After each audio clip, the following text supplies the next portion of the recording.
ಹರೇ ಕೃಷ್ಣ. ಎಲ್ಲ ಕೇಳುಗರಿಗೂ ಶ್ರೀಮದ್ ಭಾಗವತದ ಅಧ್ಯಯನಕ್ಕೆ ಸ್ವಾಗತ. ಶ್ರೀಮದ್ ಭಾಗವತದ 7ನೆಯ ಸ್ಕಂದದಲ್ಲಿ ಬಾಲಕನಾದಂತಹ ಪ್ರಹ್ಲಾದನು ತನ್ನ ಸಹಪಾಠಿಗಳಿಗೆ ಬಿಡುವಿನ ಸಮಯದಲ್ಲಿ ನೀಡಿದಂತಹ ಉಪದೇಶದ ಕುರಿತಾಗಿ ನಾವು ತಿಳಿದುಕೊಳ್ಳುತ್ತಿದ್ದೇವೆ. ಪ್ರಹ್ಲಾದನು ತನ್ನ ಉಪದೇಶವನ್ನು ಮುಂದುವರಿಸುತ್ತಾ ಈ ರೀತಿಯಾಗಿ ನುಡಿಯುತ್ತಾನೆ. ಶರೀರವು ಎಲ್ಲಿಯವರೆಗೆ ಶಕ್ತವೂ ಸಬಲವೂ ಆಗಿದ್ದು ದೌರ್ಬಲ್ಯ ಪೀಡಿತವಾಗಿರುವುದಿಲ್ಲವೋ ಅಲ್ಲಿಯವರೆಗೂ ಭೌತಿಕ ಅಸ್ತಿತ್ವದಲ್ಲಿರುವ ಹಾಗೂ ಸರಿತಪ್ಪುಗಳ ಅಂತರವನ್ನು ತಿಳಿಯಲು ಸಮರ್ಥನಾದ ಮಾನವನು ಜೀವನದ ಅತ್ಯುನ್ನತ ಗುರಿಯನ್ನು ಸಾಧಿಸಲು ಪ್ರಯತ್ನಿಸಬೇಕು. ಭೌತಿಕ ಜೀವನವು ಸದಾ ಭಯದಿಂದ ತುಂಬಿದೆ. ಅದರಲ್ಲಿ ಪ್ರತಿ ಹೆಜ್ಜೆ ಹೆಜ್ಜೆಗೂ ಅಪಾಯವಿದೆ. ಲೌಕಿಕ ಜೀವನವು ಆತಂಕ ಮತ್ತು ಭಯಗಳಿಂದ ತುಂಬಿರುತ್ತದೆ. ಕೃಷ್ಣ ಪ್ರಜ್ಞೆಯ ಅಭಾವದಿಂದ ವ್ಯಕ್ತಿಯು ಭವದೊಳಗೆ ಬೀಳುತ್ತಾನೆ. ಅಲ್ಲಿ ಸತತವಾಗಿ ಜನನ ಮರಣ ಮುಪ್ಪು ಮತ್ತು ರೋಗಗಳಿಂದ ಪೀಡಿತನಾಗುತ್ತಾನೆ. ಹೀಗೆ ನಿಶ್ಚಿತವಾಗಿಯೂ ವ್ಯಕ್ತಿ ಆತಂಕಗಳಿಂದ ತುಂಬಿರುತ್ತಾನೆ. ಪ್ರತಿಯೊಬ್ಬ ಮಾನವನ ಪರಮಾವಧಿ ಜೀವಿತ ಕಾಲ 100 ವರ್ಷಗಳು. ಆದರೆ ತನ್ನ ಇಂದ್ರಿಯಗಳನ್ನು ನಿಯಂತ್ರಿಸಲಾರದವನಿಗೆ ಜೀವಿತಾವಧಿಯ ಅರ್ಧದಷ್ಟು ಬರಿದೇ ಕಳೆದು ಹೋಗುತ್ತದೆ. ಮುಗ್ಧ ವಯಸ್ಸಾದ ಶೈಶವದಲ್ಲಿ ವ್ಯಕ್ತಿಯು 10 ವರ್ಷಗಳನ್ನು ಕಳೆಯುತ್ತಾನೆ. ಇದೇ ರೀತಿ ಕ್ರೀಡೆಗಳಲ್ಲಿ ಮಗ್ನವಾಗಿರುವ ಬಾಲ್ಯದಲ್ಲಿ ಅವನು ಮತ್ತೆ 10 ವರ್ಷಗಳನ್ನು ಕಳೆಯುತ್ತಾನೆ. ಹೀಗೆ 20 ವರ್ಷಗಳು ವ್ಯರ್ಥವಾಗುತ್ತವೆ. ಇದೇ ರೀತಿ ಮುದಿತನದಲ್ಲಿ ವ್ಯಕ್ತಿ ಅಶಕ್ತನಾಗಿ ತನ್ನ ಶಾರೀರಿಕ ಕಾರ್ಯಗಳನ್ನು ನಡೆಸಲು ಅಸಮರ್ಥನಾದಾಗ ಅವನು ಮತ್ತೆ 20 ವರ್ಷಗಳನ್ನು ವ್ಯರ್ಥವಾಗಿ ಕಳೆಯುತ್ತಾನೆ. ಯಾವ ವ್ಯಕ್ತಿಯ ಮನಸ್ಸು ಮತ್ತು ಇಂದ್ರಿಯಗಳು ನಿಯಂತ್ರಣದಲ್ಲಿ ಇರುವುದಿಲ್ಲವೋ ಅವನು ಸಾಂಸಾರಿಕ ಜೀವನಕ್ಕೆ ಹೆಚ್ಚು ಹೆಚ್ಚಾಗಿ ಅಂಟಿಕೊಂಡಿರುತ್ತಾನೆ. ಅಂತಹ ಉನ್ಮತ್ತನ ಜೀವನದಲ್ಲಿ ಉಳಿದ ವರ್ಷಗಳು ವ್ಯರ್ಥವಾಗುತ್ತವೆ. ಏಕೆಂದರೆ ಆ ವರ್ಷಗಳಲ್ಲಿಯೂ ಅವನು ಭಕ್ತಿ ಸೇವೆಯಲ್ಲಿ ತೊಡಗಲಾರನು. ಇದು 100 ವರ್ಷಗಳ ಜೀವನದ ಲೆಕ್ಕಾಚಾರ. ಈಗಿನ ಯುಗದಲ್ಲಿ ಸಾಧಾರಣವಾಗಿ 100 ವರ್ಷಗಳ ಜೀವಿತಾವಧಿ ಸಾಧ್ಯವಿಲ್ಲ. ಒಂದು ವೇಳೆ ಒಬ್ಬನಿಗೆ 100 ವರ್ಷಗಳ ಆಯಸ್ಸು ಸಿಕ್ಕಿದರೂ ಅದರಲ್ಲಿ 50 ವರ್ಷಗಳು ನಿದ್ರೆಯಲ್ಲೂ, 20 ವರ್ಷಗಳು ಶೈಶವ ಬಾಲ್ಯಗಳಲ್ಲೂ ಮತ್ತು 20 ವರ್ಷ ಮುಪ್ಪು ರೋಗಗಳಲ್ಲೂ ವ್ಯರ್ಥವಾಗುತ್ತವೆ. ಉಳಿಯುವುದು ಇನ್ನು ಕೆಲವೇ ವರ್ಷಗಳು. ಆದರೆ ಕುಟುಂಬ ಜೀವನದಲ್ಲಿ ಅತಿ ಹೆಚ್ಚು ಆಸಕ್ತಿ ವಹಿಸುವ ಕಾರಣದಿಂದ ಆ ವರ್ಷಗಳನ್ನು ಯಾವುದೇ ಪ್ರಯೋಜನವಿಲ್ಲದ ಭಗವತ್ ಪ್ರಜ್ಞೆ ಇಲ್ಲದೆ ಖರ್ಚು ಮಾಡುತ್ತಾರೆ. ಆದ್ದರಿಂದ ಜೀವನದ ಆರಂಭ ಕಾಲದಲ್ಲಿಯೇ ಸರಿಯಾದ ಬ್ರಹ್ಮಚಾರಿಯಾಗಲು ತರಬೇತಿಯನ್ನು ನೀಡಬೇಕು. ಅನಂತರ ಗೃಹಸ್ಥನಾದರೂ ನಿಯಂತ್ರಣ ತತ್ವಗಳನ್ನು ಅನುಸರಿಸುತ್ತಾ ಇಂದ್ರಿಯ ನಿಗ್ರಹದಲ್ಲಿ ಪರಿಪೂರ್ಣನಾಗಲು ಶಿಕ್ಷಣವನ್ನು ನೀಡಬೇಕು. ಗೃಹಸ್ಥ ಜೀವನಾನಂತರ ವ್ಯಕ್ತಿಯು ವಾನಪ್ರಸ್ಥ ಜೀವನವನ್ನು ಸ್ವೀಕರಿಸಬೇಕೆಂದು, ಅನಂತರ ಸನ್ಯಾಸವನ್ನು ತೆಗೆದುಕೊಳ್ಳಬೇಕೆಂದು ಶಾಸ್ತ್ರ ವಿಧಿಸುತ್ತದೆ. ಅದು ಜೀವನದ ಪರಿಪೂರ್ಣತೆ. ತಮ್ಮ ಇಂದ್ರಿಯಗಳನ್ನು ನಿಯಂತ್ರಿಸಲಾರದವರು ಕೇವಲ ಇಂದ್ರಿಯ ತೃಪ್ತಿಗಾಗಿ ಶಿಕ್ಷಿತರಾಗುತ್ತಾರೆ. ಹೀಗೆ ಜೀವನದ ಪೂರ್ಣ ಅವಧಿಯು 100 ವರ್ಷಗಳಾದರೂ ಸರಿ ವ್ಯರ್ಥವಾಗಿ ಕಳೆಯುತ್ತದೆ ಮತ್ತು ದುರ್ವ್ಯಯವಾಗುತ್ತದೆ. ಅನಂತರ ಸಾವಿನ ಕಾಲದಲ್ಲಿ ವ್ಯಕ್ತಿ ಬೇರೆ ದೇಹಕ್ಕೆ ತೆರಳುತ್ತಾನೆ. ಆ ದೇಹ ಮಾನವ ದೇಹವೇ ಆಗಿಲ್ಲದೇ ಇರಬಹುದು.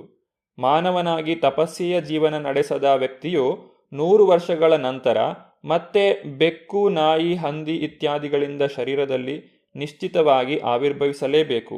ಆದ್ದರಿಂದ ಕಾಮಾಕಾಂಕ್ಷೆಗಳ ಮತ್ತು ಇಂದ್ರಿಯ ಸೌಖ್ಯದ ಈ ಜೀವನವು ಅತ್ಯಂತ ಅಪಾಯಕಾರಿಯಾದುದು. ತನ್ನ ಇಂದ್ರಿಯಗಳನ್ನು ನಿಯಂತ್ರಿಸಲು ಅಶಕ್ತನಾಗಿ ಗೃಹಸ್ಥ ಜೀವನದಲ್ಲಿ ಅತಿಯಾಗಿ ಆಸಕ್ತನಾಗಿರುವಂತಹ ವ್ಯಕ್ತಿಯು ಮುಕ್ತಿಯನ್ನು ಹೇಗೆ ತಾನೇ ಸಾಧಿಸಿಕೊಳ್ಳಬಲ್ಲನು? ವಿಷಯಾಸಕ್ತನಾಗಿರುವಂತಹ ಗೃಹಸ್ಥನು ತನ್ನ ಕುಟುಂಬಕ್ಕೆ ಸ್ನೇಹಪಾಶಗಳಿಂದ ಗಾಢವಾಗಿ ಬದ್ಧನಾಗಿರುತ್ತಾನೆ. ಸಾಕಷ್ಟು ಬುದ್ಧಿಶಾಲಿಯಾಗಿರುವವನು ಜೀವನದ ಆರಂಭದಲ್ಲಿಯೇ ಉಳಿದ ಎಲ್ಲ ಕಾರ್ಯಕಲಾಪಗಳನ್ನು ಬಿಟ್ಟು ಭಕ್ತಿ ಸೇವೆಯ ಕಾರ್ಯಗಳನ್ನು ನೆರವೇರಿಸಲು ಮಾನವ ಶರೀರವನ್ನು ಉಪಯೋಗಿಸಿಕೊಳ್ಳಬೇಕು. ಧರ್ಮಾನ್ ಭಾಗವತಾನ್ ಅಂದರೆ ದೇವೋತ್ತಮ ಪರಮಪುರುಷನೊಡನೆ ನಮ್ಮ ಸಂಬಂಧವನ್ನು ಪುನರುಜ್ಜೀವಿಸುವ ಧಾರ್ಮಿಕ ತತ್ವ. ಆದ್ದರಿಂದಲೇ ಭಗವದ್ಗೀತೆಯಲ್ಲಿ ಶ್ರೀಕೃಷ್ಣನು ಈ ರೀತಿಯಾಗಿ ಬೋಧಿಸುತ್ತಾನೆ: ಸರ್ವಧರ್ಮಾನ್ ಪರಿತ್ಯಜ್ಯ ಮಾಮೇಕಂ ಶರಣಂ ವ್ರಜ. ಉಳಿದ ಎಲ್ಲ ಧರ್ಮಗಳನ್ನು ಬಿಟ್ಟು ನನಗೆ ಶರಣಾಗತನಾಗು.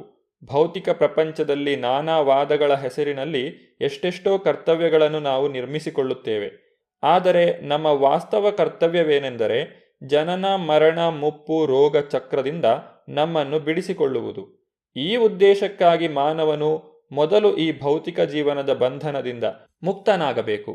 ಭಗವದ್ಧಾಮಕ್ಕೆ ಹಿಂದಿರುಗಲು ಮಾನವನು ಸಂಪೂರ್ಣವಾಗಿ ಲೌಕಿಕ ಆಸಕ್ತಿಗಳಿಂದ ಮುಕ್ತನಾಗಿರಬೇಕು. ಆದ್ದರಿಂದ ಭಕ್ತಿಯೋಗವೆಂದರೆ ವೈರಾಗ್ಯ ವಿದ್ಯೆ, ಲೌಕಿಕ ಸುಖಗಳಲ್ಲಿ ವಿರಕ್ತಿಯನ್ನು ಬೆಳೆಸಿಕೊಳ್ಳಲು ಸಹಾಯಕವಾಗುವಂತಹ ಕಲೆ. ವಾಸುದೇವೇ ಭಗವತಿ ಭಕ್ತಿಯೋಗ ಪ್ರಯೋಜಿತ ಜನಯತಿ ಆಶು ವೈರಾಗ್ಯಂ ಜ್ಞಾನಂ ಚಾಯದ್ ಅಹೈತುಕಂ. ದೇವೋತ್ತಮ ಪರಮಪುರುಷ ಶ್ರೀಕೃಷ್ಣನಿಗೆ ಭಕ್ತಿ ಸೇವೆಯನ್ನು ಸಲ್ಲಿಸುವುದರಿಂದ ವ್ಯಕ್ತಿಯು ಕೂಡಲೇ ಅಹೈತುಕವಾದ ಜ್ಞಾನವನ್ನು, ಜಗತ್ತಿನಲ್ಲಿ ವೈರಾಗ್ಯವನ್ನು ಪಡೆದುಕೊಳ್ಳುತ್ತಾನೆ. ಜೀವನದ ಆರಂಭದಿಂದಲೇ ಭಕ್ತಿ ಸೇವೆಯಲ್ಲಿ ತೊಡಗುವವನು ಸುಲಭವಾಗಿ ವೈರಾಗ್ಯ ವಿದ್ಯೆ ಅಥವಾ ಆಸಕ್ತಿಯನ್ನು ಪಡೆದುಕೊಂಡು ಜಿತೇಂದ್ರಿಯನಾಗುತ್ತಾನೆ. ಆದ್ದರಿಂದಲೇ ಪರಿಪೂರ್ಣವಾಗಿ ಭಕ್ತಿ ಸೇವೆಯಲ್ಲಿ ತೊಡಗಿದವನು ಸ್ವಾಮಿ ಅಥವಾ ಗೋಸ್ವಾಮಿ, ಇಂದ್ರಿಯಗಳ ಪ್ರಭು ಎಂದು ಕರೆಸಿಕೊಳ್ಳುತ್ತಾನೆ. ಜನರಿಗೆ ಹಣ ಎಂಬುದು ಎಷ್ಟು ಪ್ರಿಯವಾದದ್ದೆಂದರೆ ಅದು ಜೇನುತುಪ್ಪಕ್ಕಿಂತಲೂ ಹೆಚ್ಚು ಸವಿ ಎಂದು ಜನರು ಪರಿಗಣಿಸುತ್ತಾರೆ. ಆದ್ದರಿಂದ ಹಣವನ್ನು ಸಂಗ್ರಹಿಸುವ ಆಸೆಯನ್ನು ಯಾರು ತಾನೇ, ಅದರಲ್ಲೂ ಗೃಹಸ್ಥ ಜೀವನದಲ್ಲಿರುವವರು ಬಿಡಲು ಸಾಧ್ಯ? ಜನರು ತಮ್ಮ ಅತಿ ಪ್ರಿಯವಾದ ಪ್ರಾಣವನ್ನು ಸಂಕಟಕ್ಕೆ ಒಡ್ಡಿಯೂ ಹಣವನ್ನು ಸಂಪಾದಿಸಲು ಪ್ರಯತ್ನಿಸುತ್ತಾರೆ. ಹಣವನ್ನು ಕದಿಯುವುದಕ್ಕಾಗಿ ಕಳ್ಳರು ತಮ್ಮ ಪ್ರಾಣಕ್ಕೆ ಅಪಾಯವಿದ್ದರೂ ಶ್ರೀಮಂತನ ಮನೆಯೊಳಗೆ ನುಗ್ಗಬಹುದು. ವರ್ತಕರು ತಮ್ಮ ಜೀವನವನ್ನು ಪಣವಾಗಿಟ್ಟು ಹಡಗುಗಳಲ್ಲಿ ದೇಶದಿಂದ ದೇಶಕ್ಕೆ ಹೋಗುತ್ತಾರೆ, ಅಥವಾ ಮುತ್ತುಗಳನ್ನು, ಬೆಲೆಬಾಳುವ ರತ್ನಗಳನ್ನು ಸಂಗ್ರಹಿಸಲು ಸಮುದ್ರದ ನೀರಿನೊಳಕ್ಕೆ ಧುಮುಕುತ್ತಾರೆ. ಹೀಗೆ ಹಣವು ಜೇನುತುಪ್ಪಕ್ಕಿಂತ ಸವಿ ಎಂಬುದು ಅನುಭವದಿಂದ ಸಿದ್ಧಪಡುತ್ತದೆ. ಇದನ್ನು ಪ್ರತಿಯೊಬ್ಬನೂ ಅಂಗೀಕರಿಸುತ್ತಾನೆ. ಹಣವನ್ನು ಗಳಿಸಲು ಮಾನವನು ಸರ್ವಸ್ವವನ್ನೂ ಅಪಾಯಕ್ಕೆ ಒಡ್ಡಬಹುದು. ಕೌಮಾರ ಆಚರೇತ್ ಪ್ರಾಜ್ಞೋ ಧರ್ಮಾನ್ ಭಾಗವತಾನಿಹ ದುರ್ಲಭಂ ಮಾನುಷಂ ಜನ್ಮ ತದಪಿ ಅಧ್ರುವಂ ಅರ್ಥದಂ. ಸಾಕಷ್ಟು ಬುದ್ಧಿಶಾಲಿಯಾಗಿರುವವನು ಜೀವನದ ಆರಂಭದಲ್ಲಿಯೇ, ಎಂದರೆ ಶೈಶವದ ಚಿಕ್ಕ ವಯಸ್ಸಿನಲ್ಲಿಯೇ ಉಳಿದ ಎಲ್ಲ ಕಾರ್ಯಕಲಾಪಗಳನ್ನು ವರ್ಜಿಸಿ ಮಾನವ ಶರೀರವನ್ನು ಭಕ್ತಿ ಸೇವೆಯ ಕೆಲಸಗಳನ್ನು ನೆರವೇರಿಸಲು ಉಪಯೋಗಿಸಬೇಕು. ಮಾನವ ಶರೀರವು ಅತ್ಯಂತ ವಿರಳವಾಗಿ ದೊರೆಯುತ್ತದೆ. ಬೇರೆಯ ಶರೀರಗಳಂತೆ ಅದು ಅನಿತ್ಯವಾದರೂ ಕೂಡ ಅದು ಅರ್ಥವತ್ತಾದದು. ಏಕೆಂದರೆ ಮಾನವ ಜೀವನದಲ್ಲಿ ವ್ಯಕ್ತಿಯು ಭಕ್ತಿ ಸೇವೆಯನ್ನು ಮಾಡಬಲ್ಲನು. ಪ್ರಾಮಾಣಿಕವಾದ ಭಕ್ತಿ ಸೇವೆಯು ಅಲ್ಪವಾದರೂ ಕೂಡ ಅದೇ ಮಾನವನಿಗೆ ಪರಿಪೂರ್ಣತೆಯನ್ನು ಕೊಡಬಲ್ಲದು. ಮಾನವ ಸಮಾಜವು ಈ ಉಪದೇಶದ ಲಾಭವನ್ನು ಪಡೆದುಕೊಳ್ಳಬೇಕು. ತನ್ನ ಕುಟುಂಬದ ಬಗೆಗೆ ಅತ್ಯಂತ ಪ್ರೀತಿಯುಳ್ಳ ವ್ಯಕ್ತಿಯು ತನ್ನ ಹೃದಯದ ಮಧ್ಯದಲ್ಲಿ ಆ ಕುಟುಂಬದ ಸದಸ್ಯರನ್ನೇ ತುಂಬಿಸಿರುವಾಗ ಹೇಗೆ ತಾನೇ ಅವರ ಸಹವಾಸವನ್ನು ಬಿಡಬಲ್ಲನು? ಕುಟುಂಬಕ್ಕೆ ಅಂಟಿಕೊಂಡಿರುವ ಗೃಹಸ್ಥನು ರೇಷ್ಮೆ ಹುಳುವಿನಂತೆ. ಅದು ತಾನೇ ಗೂಡನ್ನು ಹೆಣೆದು ಅದರೊಳಗೆ ಬಂದಿಯಾಗಿ ಹೊರಗೆ ಬರಲು ಅಶಕ್ತವಾಗುತ್ತದೆ. ಕುಟುಂಬ ಪೋಷಣೆಯ ಕರ್ತವ್ಯಗಳಿಗೆ ಅತಿಯಾಗಿ ಅಂಟಿಕೊಂಡಿರುವಂತಹ ಮನುಷ್ಯನು ತನ್ನ ಇಂದ್ರಿಯಗಳನ್ನು ನಿಯಂತ್ರಿಸಲು ಅಶಕ್ತನಾದಾಗ ಅವನ ಮನಸ್ಸು ಹಣವನ್ನು ಶೇಖರಿಸುವುದು ಹೇಗೆ ಎಂಬುದರಲ್ಲಿ ಮಗ್ನವಾಗಿರುತ್ತದೆ. ಪರರ ಸಂಪತ್ತನ್ನು ಅಪಹರಿಸುವವನು ಸರ್ಕಾರದ ಶಾಸನದ ಪ್ರಕಾರ ಶಿಕ್ಷಿಸಲ್ಪಡುತ್ತಾನೆ ಮತ್ತು ಮರಣಾನಂತರ ಯಮರಾಜನ ಶಾಸನಗಳಿಗೆ ಅನುಸಾರವಾಗಿ ದಂಡಿಸಲ್ಪಡುತ್ತಾನೆ. ಇದೆಲ್ಲವನ್ನು ತಿಳಿದಿದ್ದರೂ ಕೂಡ ಅಂತಹವನು ಹಣವನ್ನು ಸಂಪಾದಿಸಲು ಬೇರೆಯವರನ್ನು ವಂಚಿಸುತ್ತಲೇ ಹೋಗುತ್ತಾನೆ.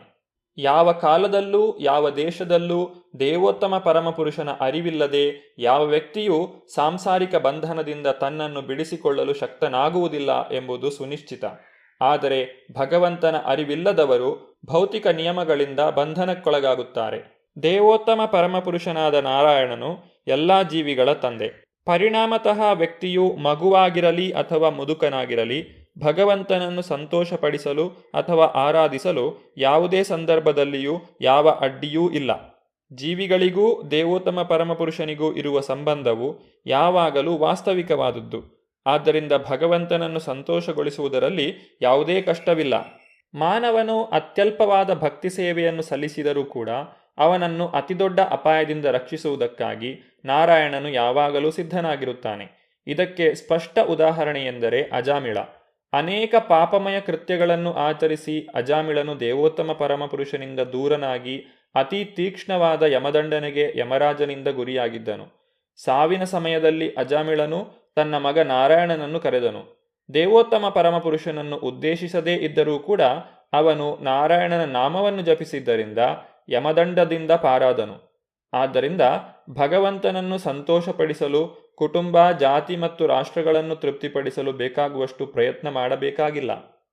ಭಗವಂತನೊಡನೆ ತನ್ನ ಸಂಬಂಧವನ್ನು ಪುನರುಜ್ಜೀವಿಸಿಕೊಳ್ಳುವುದು ವ್ಯಕ್ತಿಯ ಕರ್ತವ್ಯವಾಗಿದೆ. ಈ ದಿಕ್ಕಿನಲ್ಲಿ ಅಲ್ಪ ಪ್ರಯಾಸವೂ ಕೂಡ ಸಫಲವಾಗುತ್ತದೆ.